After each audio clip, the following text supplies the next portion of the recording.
بلاول بھٹو نے سندھ میں کرپشن اور زمینوں پر قبضے کی شکایات پر تاجروں اور صنعتکاروں کو کل 3 بجے بلا لیا ہے۔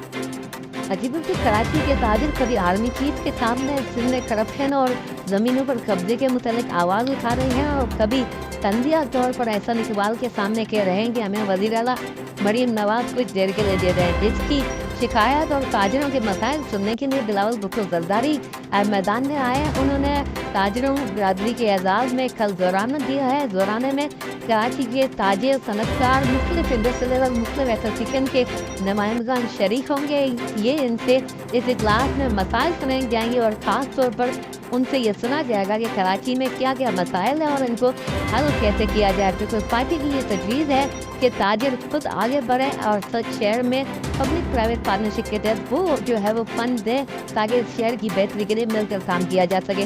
تقریب کل دوپہر 3 بجے جو بلاول ہاؤس سے متصل کلسٹن میں جو ہے نجی جگہ ہے جہاں پر ہوگی۔